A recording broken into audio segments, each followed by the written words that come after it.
Okay, all right. Welcome everyone, and thank you for tuning in to tonight's webinar on blood cancer. We are very happy to have Dr. Faith Davies with us tonight. She is a hematologist and she is the director of the Blood Cancer Center at Perlmutter Cancer Center. So I'm going to turn the program over to her. And also just a reminder, we are going to have time for questions at the end of the webinar. So if you have any questions for Dr. Davies, you will see a Q&A box on the bottom of your screen. So type in any questions you have and we will get to them. Dr. Davies, you can take over from here. Lovely. Thank you so much, Rachel. And it's lovely to see everybody. I have hopefully shared my screen. Yeah. Yeah, perfect. Okay, then.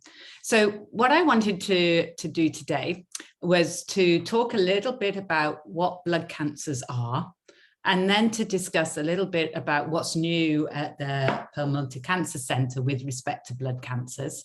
And as Rachel said, we've just launched this new center for blood cancers. So I wanted to tell you a little bit about that.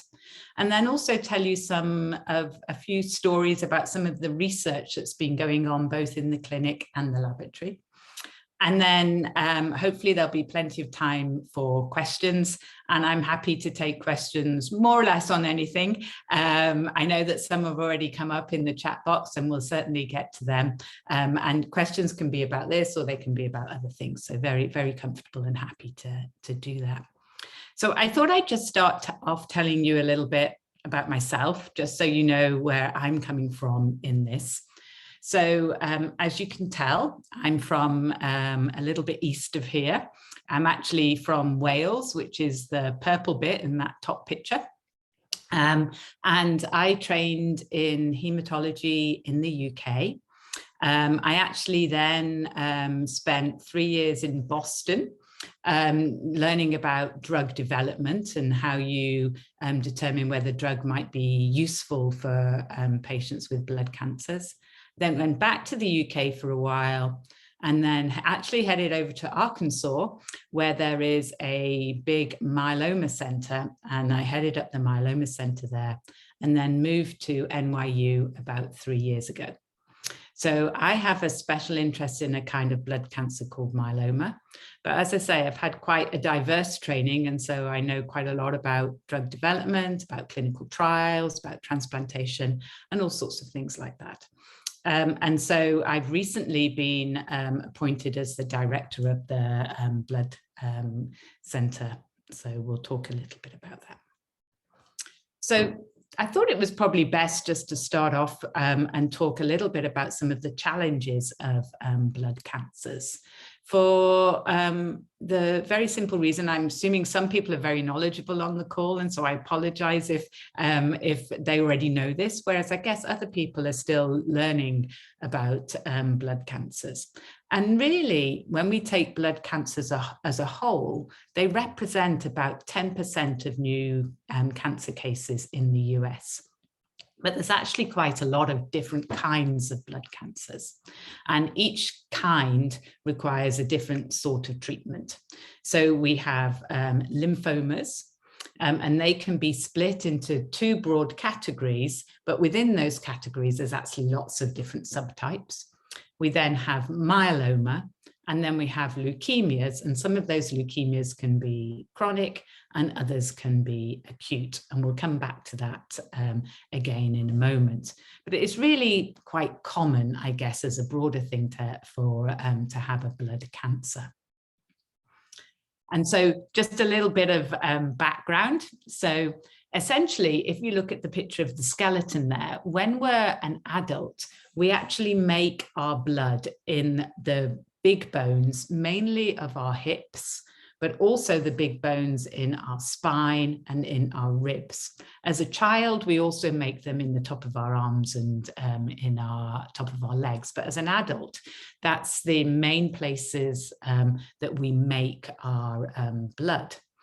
And if you do have a blood cancer, you'll often know that we actually tend to do a bone marrow test in the hip bone. And you can see why we do that now, because that's one of the major places that a patient's going to make their blood. And for us, it's probably the easiest place to get to. So the actual blood is made in the soft spongy bit of the bones. And we have a number of different kind of broad categories of cells. And this is what a normal blood count should be composed of. So we would have the red cells there at the top of this picture here, which are the ones that give us our energy or our hemoglobin.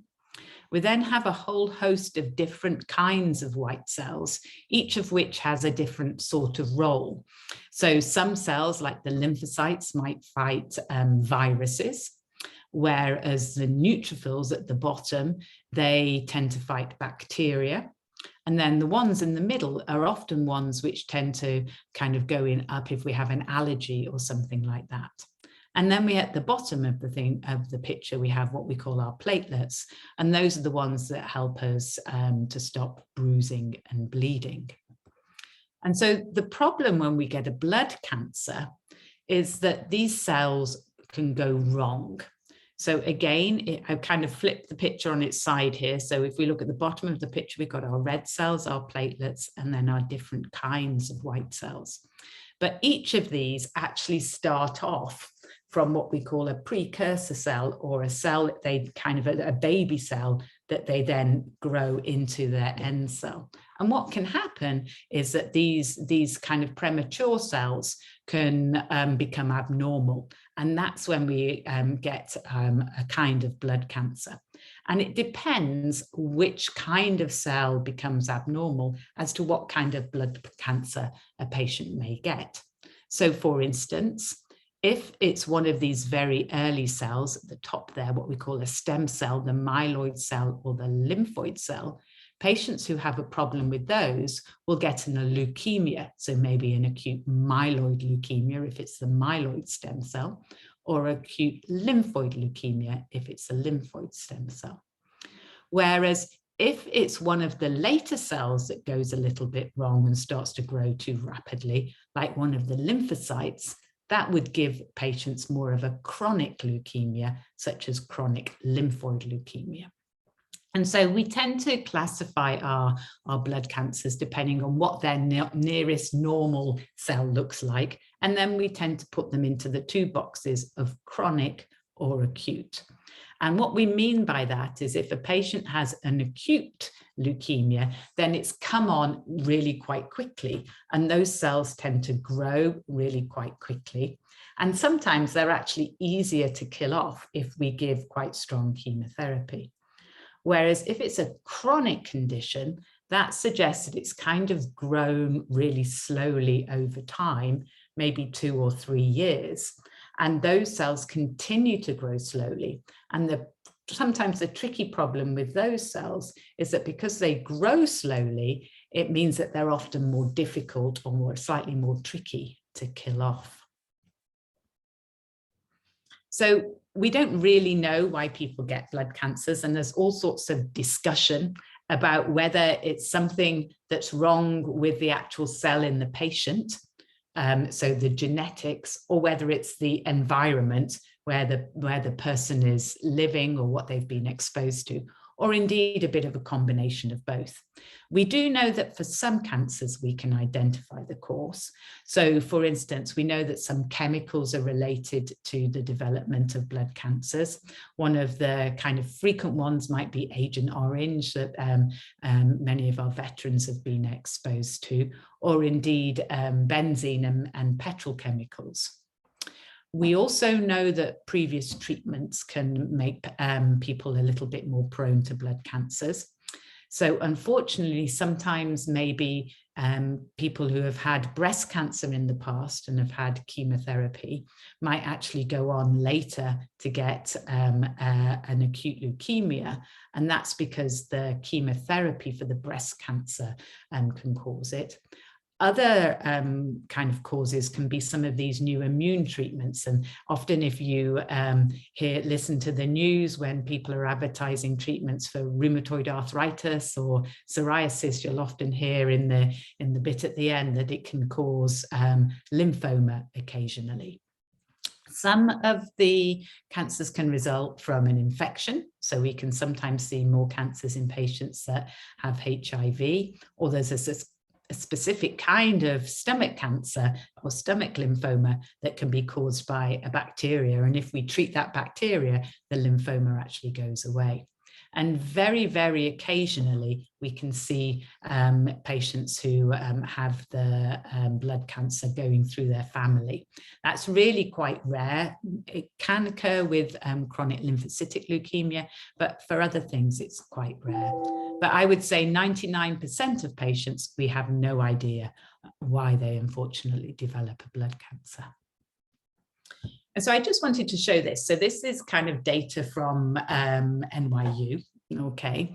And really, when we think about our patients that get blood cancer here, we probably have about equal males and females, okay? Our kind of ethnic distribution really reflects a distribution of people in New York. So we do see a fair proportion of Asians who have blood cancers. We also see a fair proportion of African Americans. And we'll come back to that in a moment because some of the cancers can be a little more common in different racial groups. But if we look at the ages of our patients, the majority of our patients are kind of in their late 60s, early 70s. And this is when the kind of peak time for people to get leukemia, lymphoma, or myeloma occurs. We do see another peak in our kind of younger patients. So we know that this doesn't include the pediatric cases. So we know that pediatric kiddies can be quite prone to getting leukemia. But some of these younger patients here tend to have either Hodgkin's lymphoma or acute leukemia. Whereas often when patients get a little bit older, they tend to get some of the more chronic leukemias. So what kind of symptoms do we get from blood cancers? So maybe one of the most common ones is that people can either have very high or very low blood counts, okay? And depending whether they're high or low will mean that the patient can have weakness because they may be a little bit anemic, they can have tiredness, and it's really quite common for patients to have infections. And so often the infections might be something like shingles to begin with, or maybe a chest infection. And some patients may actually find that they get some bruising and bleeding. So quite a common one for acute leukemia is some bruising or bleeding in the gums. When we think about lymphoma, that tends to present in a slightly different way. That tends to present with lumps and bumps, and the lumps and bumps can potentially be in the glands of the neck, under the armpits, down the middle of the tummy, okay, or at the top of the groin. And sometimes those patients can have a big liver or a big spleen. And as far as symptoms are concerned, often patients will complain of quite a lot of weight loss or indeed quite heavy sweating. And then depending on where the lumps and bumps are or what else is going on, patients might have some problems with their kidneys and may have some problems with their bones. So as I say, when we put all of that together, we realize that blood cancers are quite common. They certainly can cause a lot of symptoms, okay? But actually, as far as treatment is concerned, there's lots of new treatments out there. And so one of the things that we were looking at in NYU was that we really wanted to make sure that we were doing our patients the best we can. And so in view of this, we decided that we needed to try and improve how we detect blood cancers within our region and also how we improve our patients' outcome. And if you think about it, NYU now, I'm sure you've been reading in the news, has been spreading. And so we have the Manhattan site, we have the Brooklyn site, we have other sites in Queens, we go out onto Long Island. And those are the patients. But what I don't know if you're aware of is there's actually an awful lot of science that goes on at NYU. And that's not just kind of in the hospital setup and the School of Medicine, but also there's quite a lot of science over on the main campus of NYU. And we really wanted to begin to try and get these things to join together, realizing that if we're going to give great patient care and really improve things, we need to involve the scientists. And when I say scientists, I don't just mean those that are kind of looking at leukemia itself or lymphoma itself, but some of the kind of clever bobs that are out there. So the engineers who nowadays they're able to kind of make an artificial bone marrow. And so potentially we might be able to use an artificial bone marrow that they've made on a chip or on a glass slide to be able to test new drugs or to try and find out why things have gone wrong. And then also other things that are going on is that we've got all of this artificial intelligence and all of this data that people who are clever with computers are able to utilize. And then we've got kind of maybe more simpler things, like we know that diet and exercise are important, and we know that there's many health inequalities. And so we really wanted to get all of these different people together to help us and to help our patients. And that was the idea behind us creating this Centre for Blood Cancers. So this is the rogues gallery of the leadership of the Centre for Blood Cancers. And the idea here is that we've got people from all different kinds of specialties. And what they're going to do is interact with other people from different specialties. So within these pictures, we've got people who are based on Long Island, as well as people based in Manhattan.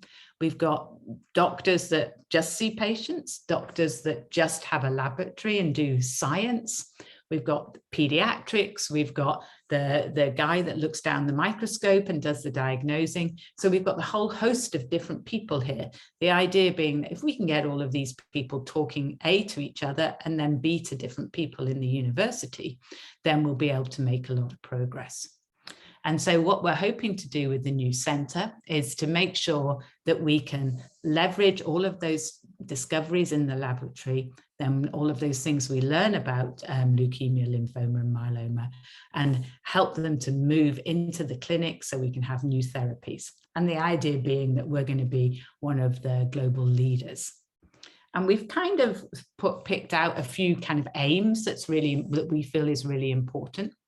So one of them is a very practical aim, which is to make sure that wherever a patient has a blood cancer within our network, be it on the Manhattan site, Queens, Long Island, Brooklyn, that they get really high quality patient care, and really trying to make sure that we deliver excellent care, but we also deliver it close to home. And so some of the things we've been doing related to this is now we're in the world of WebEx. We've been having lots of WebEx meetings to make sure that we're all talking. And I don't know if some of your patients are there, maybe your ears are burning, but we'll often talk about patients amongst ourselves on these WebEx meetings to really make sure that we're giving the best care and getting everybody's thoughts on a patient's care. So an example would be this morning, we had a meeting about a rare kind of blood cancer called amyloid. And in that meeting, we had both the blood doctors, but we also had the X-ray doctors, the heart doctors, and the kidney doctors. And all of those people were together discussing some complicated cases and really making sure that we were managing them as a team. We want to increase the amount of research we do and its impact, and I'm going to come back to that in a minute. We want to make sure that we're doing some really good clinical trials to help our patients, and I'm going to come back to that one in a minute. We've also started a biospecimen and data repository. So essentially what that means is that when patients maybe are having a bone marrow or a blood test or indeed a biopsy of some form, we're asking patients if there happen to be anything spare when they've had that biopsy, once their diagnosis has been made, would they mind if somebody in one of the laboratories used that little bit of tissue or that little bit of spare material to do an experiment on, to try and see if they can figure out a little bit more about leukemia? And then clearly we're all enthusiastic and we want to make sure that we're teaching our young doctors and our young nurses and other people who we work with and get them interested in blood cancers, but also try and set them off on a good way forward. So I just wanted to give you a few examples of some of the things that we've been doing. So I guess one of the first kind of areas we've been looking at is been really trying to make sure that we're able to have patients access clinical trials, ideally as close as they can to home. And there are a number of different kinds of clinical trials that we can do, and we label them in what we call phases. So the first kind of study is called a phase 1 study. And what those kind of studies do is they're very small and they're very much testing out whether a drug is safe. So they're not necessarily the right treatment for everybody, okay? Because the drug may work, it may not work, but they're kind of the very first step on seeing whether a drug is going to be effective in the clinic. We then do what we call a phase 2 study, and this is on a larger set of patients, and this is really checking, does the drug work, and if it does work, how effective is it? And then we do phase 3 studies where we compare our new drug to a previous drug and say, okay, is it better than the previous drug? And so we've been beginning to get a portfolio of studies which involve all of these different phases of drugs, of studies, into all of our different disease areas. So for lymphoma, for leukemia, and for multiple myeloma. And I just wanted to give you a couple of examples of some of these drugs that we're looking at, just to kind of whet your appetite. And so many of the ways that new drugs are being made now is to try and harness the patient's own immune system. And to some extent, it makes sense. Essentially, what we're saying is that for some reason, a patient's own immune system has stopped working. It no longer recognizes that the cancer is foreign and no longer tries to kill it off. And so essentially what we're saying is, how can we re-educate that immune system to say, hey, this cancer shouldn't be there, I'm going to kill it off. And the reason we're excited about this is, if you go back 10 or 15 years ago, many of the ways we killed off cancer cells was using chemotherapy. And we know that when we use chemotherapy, we not only knock off the bad cells, but we also knock off the good cells. And so we can get lots of side effects. And for blood cancer patients, that's often when we drop the blood counts down and patients are prone to infections. More recently, we've moved on to what we call targeted therapy.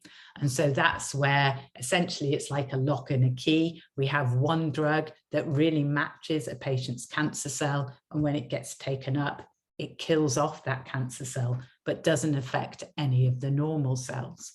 But one of the problems we find with that is that sometimes the cancer cells are really quite clever and they can become resistant to those kind of treatments.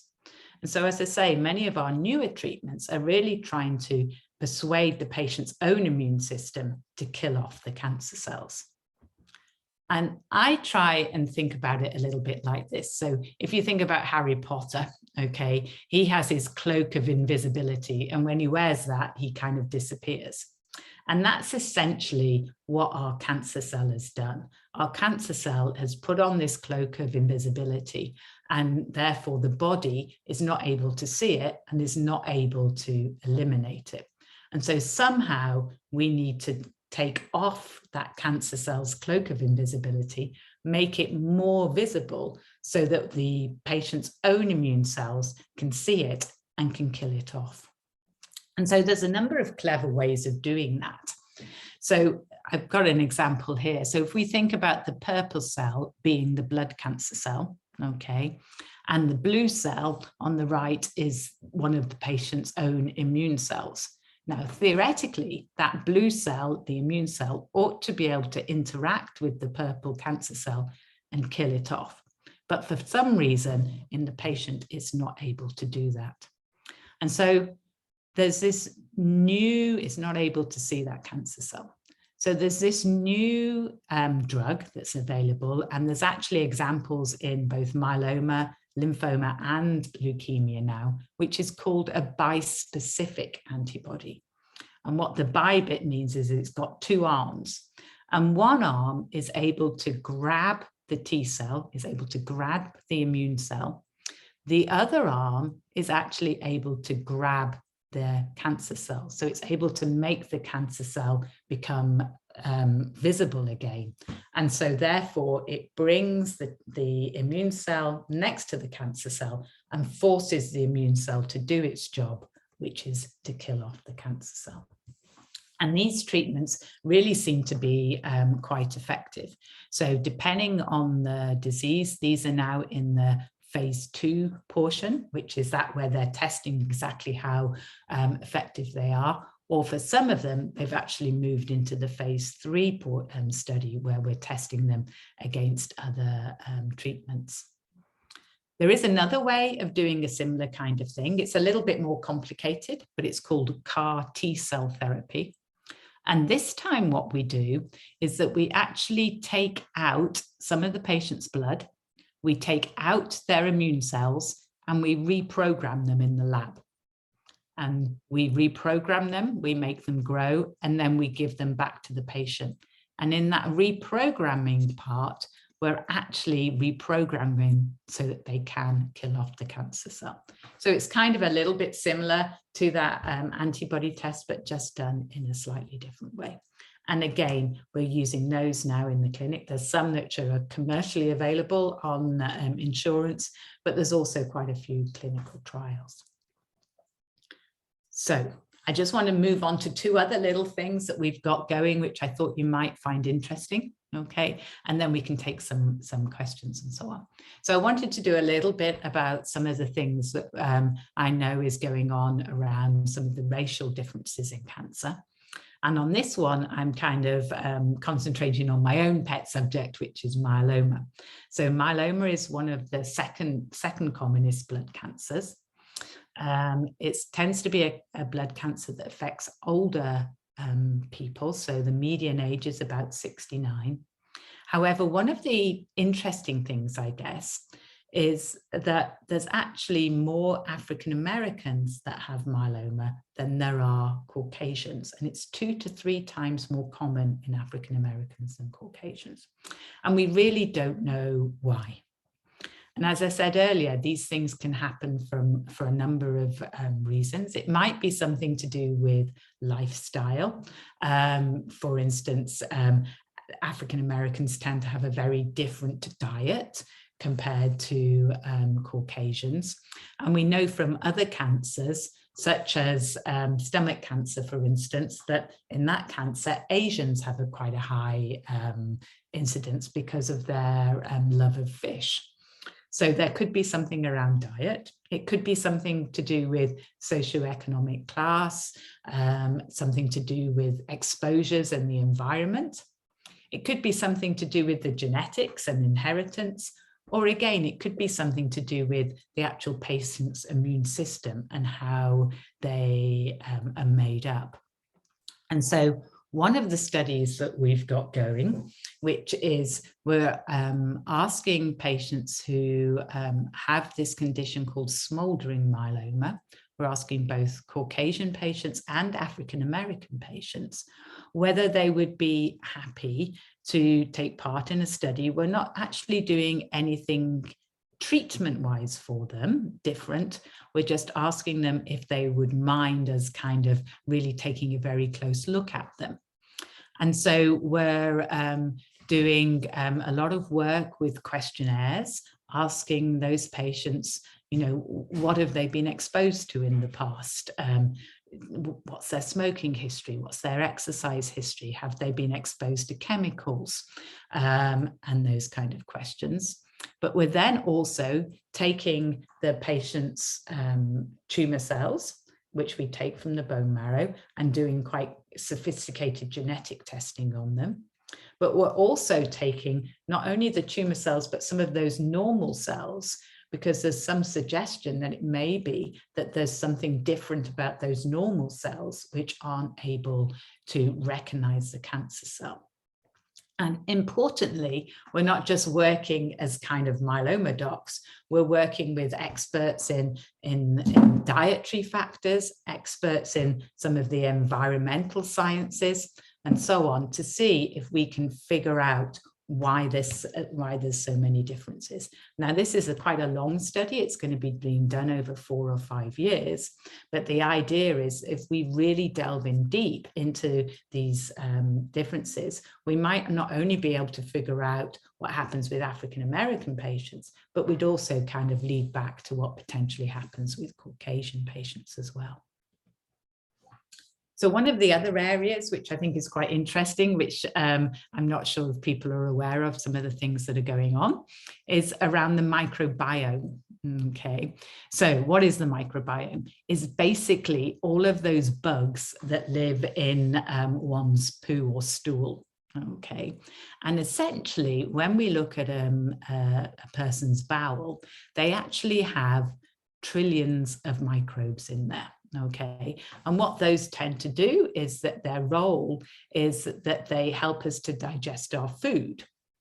Okay, but what can happen is that there can sometimes either be less of them or maybe not such a wide range of them. And so these microbes actually play an important role, not only in kind of our food, but also in helping our immune system. Okay, and they also help us to either make or absorb vitamins and do all sorts of kinds of things. And I guess sometimes we kind of realize this. The main example would be sometimes when we've been given antibiotics, a number of people will have diarrhea after they've had antibiotics. And that's probably because we've changed the microbiome and changed the environment in our bowels, and then it therefore has an effect. And the reason I'm telling you all of this is that all sorts of different things can affect our microbiome. And what has come out is that depending on what a patient's kind of gut looks like, then this can alter a patient's risk of actually developing a blood cancer, or indeed their risk of their chance of responding to a blood cancer. And so all sorts of different things affect this. Obviously, stress comes into it, but diet. So if you're vegan, you're probably going to have a different microbiome and different bacteria and viruses living in your gut compared to if you're a meat lover. And as I say, depending on different drugs we have, there's also differences that happen. And so there's a number of studies that are going on in the labs and between the clinics. And I don't know if any of the people on the line here have been asked to provide any of their poo. A little strange conversation, but certainly an interesting one. So Dr. Diefenbach and some of her colleagues have been looking at this. And what they've discovered is that there are actually some differences between patients with lymphoma and patients who don't have lymphoma. But maybe more importantly, there's differences between patients who have a slow growing lymphoma compared to those who have a high growing lymphoma. And as well, there's some differences between patients who respond to treatment and patients who don't respond to treatment. And so she now has a larger study going on, really looking at this in more detail. Because essentially one of the questions would be, if we could figure out which were the good bacteria and which were the bad bacteria and how this changed with our treatment, it might be that either in addition to treatment or instead of treatment, we could maybe just change the microbiome and help our patients that way. And as I say, we're also looking at this in multiple myeloma. So what I hope I've kind of done over the last half an hour or so is convince you that blood cancers are really important to the Cancer Centre. And there's actually lots of research going on. I just gave you 3 kind of little stories there, which I thought you might find interesting. But there's certainly a lot going on that you can actually see when you come to the clinics around the PCC, but also an awful lot going on behind the scenes. And so there's these clinical trials of all of these new therapies, but there's lots of science about why patients are getting blood cancers, and how we might treat them. And those are not only looking at the blood cancer cell themselves, but also the immune system. And obviously what we hope in the longer term is that we might be able to prevent some of these blood cancers. Not quite there yet, but that's where a lot of the kind of treatments and so on and thoughts are going. So I'm going to stop there. Okay, I'm going to stop sharing my screen, and then we can maybe have a look at some of the questions and see if I can answer any of them. Dr. Davies, thank you. That was so wonderful. And it's so interesting to hear about all the great work you're doing at the Blood Cancer Center, all the research and treatment options that patients have. And it's great that they have so many options for care close to home as well. So thank you so much. It was very informative. And we will take some questions now. Let's see here. We have one question. Do you have any data on clinical trials for Hispanics and Latinos? Yeah, no, that's really interesting. Okay, so at the moment, that's one of the areas we've been working on. And in multiple myeloma, we've been looking at where we've got to and what's been going on with Hispanics and Latinos. Now, interesting for myeloma, it's not so common, but I know that for many of the other diseases, it is common. And as you say, there's a couple of things which apply here. Number one is the access for clinical trials for patients who are Hispanic and Latino, and how patients are either accepting or not about clinical trials, and how clinical trials are presented to patients, and obviously making sure that the data and the information is in a format that Hispanic and Latino people are able to read, i.e. Spanish, okay? And when we do that, it actually looks at the moment as if when patients do get the appropriate treatment, they actually respond the same as Caucasians and African Americans. But one of the things we particularly want to look at is, do Hispanics and Latinos, are they actually at an increased risk of any of these other cancers? And we don't have that data yet. So we're just beginning to work on that one. Thank you, Dr. Davies. All right, I have a few more questions here. I may pronounce a couple of these words wrong, so I apologize in advance. I have one question here. What is the difference between autologous BMT and allogenic BMT? Okay, no, good question. Okay. So we'll start off with a transplant first, okay? So we can do transplants in a number of ways. We can do what we call a peripheral blood stem cell transplant or a bone marrow transplant. And they're very similar, but slightly different. One is when we actually take the bone, the cells, the good cells out of a patient's bone marrow. The other is where we actually persuade the cells to come out of the bone marrow into the body, and we take them out of the blood. Then we can actually use cells either from the patient themselves. That is what we call an autologous transplant, when you have your own cells back. If we do that, then we like to treat the patient so that they're in a good response, and then collect the cells so that we know that we're giving nice shiny cells back. We don't really want to give any cells that have got the blood cancer in them. Or we can use cells from somebody else.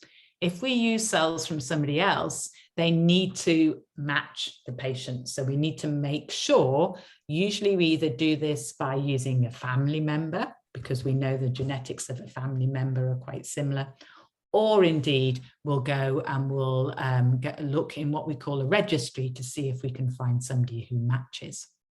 One of the differences about having a transplant from somebody who matches or from somebody else is that it's a little bit more involved, and you have to make sure that the cells don't get rejected. Whereas if you have cells back of your own, you know you're not going to reject them because your body's very much used to it. So we use them for slightly different clinical indications, but generally an allogeneic transplant is much harder to go through than an autologous transplant. Thank you, Dr. Davies. We have another question here. Do you give patients with multiple myeloma any algorithm to cure? Is MRD negative a good sign to help us know that these patients are cured? Do you have any suggestions for further treatments? Excellent. Okay, this is my favorite topic. Yay. Yeah. No, so if you go back 10 or 15 years ago, we never really talked about cure for patients with myeloma, but the treatments are so much better now that yes, we need to start talking about cure. And whoever asked that question, I completely agree.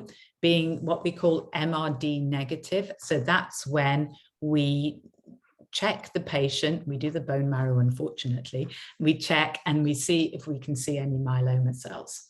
Now, ideally, we can look to see how many we can see. We can either look down a microscope, that's not the most sensitive. We can do it with flow cytometry or some other tests. And we're trying to look to see exactly how many cells we can see. If we can get it so that we can't see 1 in a million cells, so when we count a million cells and we don't see any myeloma cells, that's a really good position to be in. What we don't know at the moment is, does that mean a patient is cured or not? For the very simple reason, it may be that there might be a cell hiding under somewhere that we haven't been able to see or haven't been able to count, that's kind of asleep. And at some point in the future, it might wake up and start to divide. So and I think what the person who asked that question was asking was, once we get a patient down into MRD, then we tend to carry on with treatment for a little while longer, just in case one of those cells happens to wake up, and then we can kill it off. And some of those drugs that I was talking about in there about altering the immune system, those are the ones that we're really hoping are going to make the difference, because they kill off cells in a slightly different way. And if you could alter the immune system and there happened to be a stray cell there, then ideally the immune system would recognize it and kill them off. Is it possible to have liquid biopsies from regular blood or serum to find myeloma markers without invading bone marrow biopsies by using mass spectrum? Can we test regular blood to detect MRD negative by using mass spectrum? We've got some very knowledgeable people on this. This is a very savvy audience. I don't even know how to pronounce some of these words on here. So this is a very, very smart, savvy group. Yeah, no, I was going to say, I'm going to apologize to them for my simple talk here. So yes, and this is definitely where we're hoping to move to. We don't actually have the technology in NYU at the moment. So we actually are working with the group at MSK and the group at the Mayo Clinic. But essentially, as whoever asked was pointing out, was that at the moment, if we want to measure when a patient's disease, we can take a blood test, and for myeloma, we can look for what we call the M protein. But we can also do a bone marrow test. And what everybody's been working on for years and years now is trying to get rid of the bone marrow test, because it's just a horrible test, both for the doctor and the patient. And so there has been this new test, which is called mass spectrometry, which seems to be really, really sensitive and seems to be able to pick up the myeloma protein at a very low level. And so we're looking to set it up here. We don't have it yet, and it hasn't been approved. So it hasn't been approved anywhere in the US as of yet. So it's still very much a research tool. It's going to always takes much longer to get things approved in New York State as well, because they're incredibly rigid. But yeah, it's something that we're definitely looking to do, because we would like to get rid of the bone marrow as much as everybody else. Okay.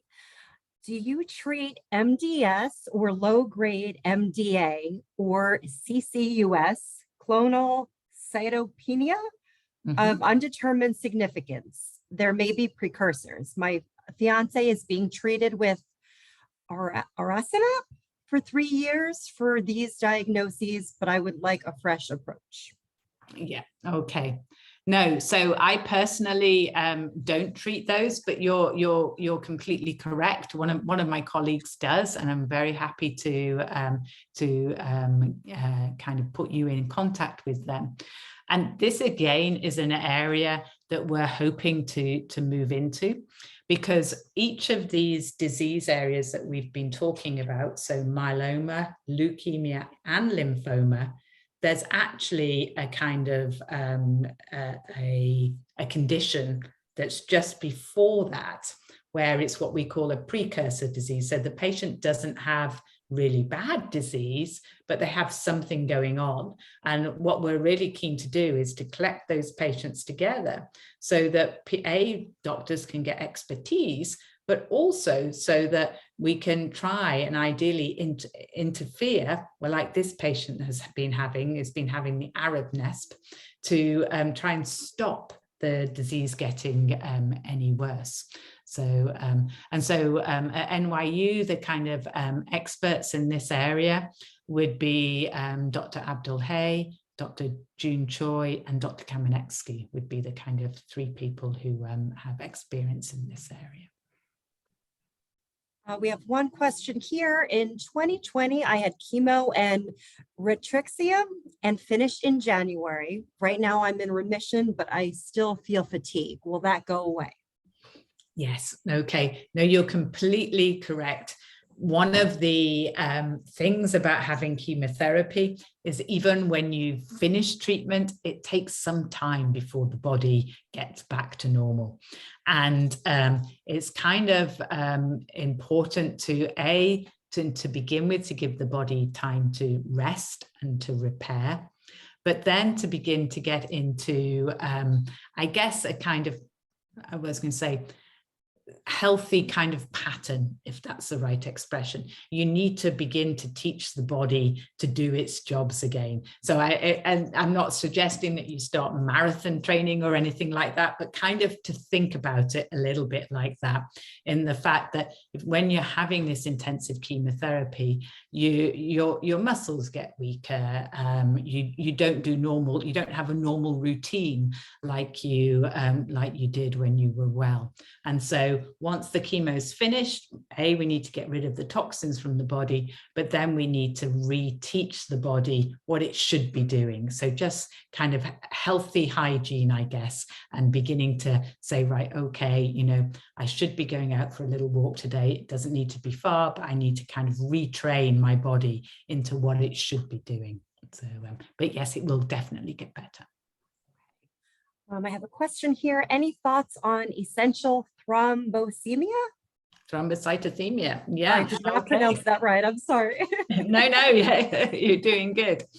So, yes, so that, and again, is one of we have a number of conditions that don't quite fall into the blood cancers, but they're kind of just before that, okay? And usually so essential thrombocythemia is when, rather than having too few platelets, you have too many platelets. And over the years, the treatment for this has very much changed as well. And so sometimes now we can just use something very simple like an aspirin to stop those platelets clumping.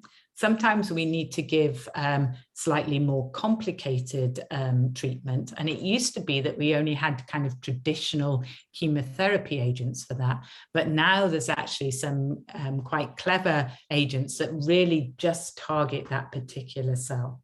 So things are definitely changing. And the important thing about that is to make sure that you're well hydrated, because when your platelet count is a little bit high, you can sometimes get your blood a little bit thick, and that can unfortunately make you a little bit prone to stroke. So making sure you drink plenty of fluids, doesn't matter what it is, maybe not a liter of gin, but just plenty of fluids, then I think that's important. Okay, we have a question here. Are the slides going to be available? So we are recording this webinar tonight, and we will be posting this footage on the Perlmutter Cancer Center YouTube page and social media. So anyone who's interested, email me, rachel.rennick@nyu-langone.org. It's the email address that you got the confirmation from, and I'll be happy to send you the link when it's available. We have a question here. Any chance to sign up for a trial? So I guess if they're interested in signing up for a clinical trial at NYU, how would they go about doing so? Yep, no. So we try and post what clinical trials we have available on the on our website, so that you can see what's going on, and I can give Rachel the link later so that she can forward that.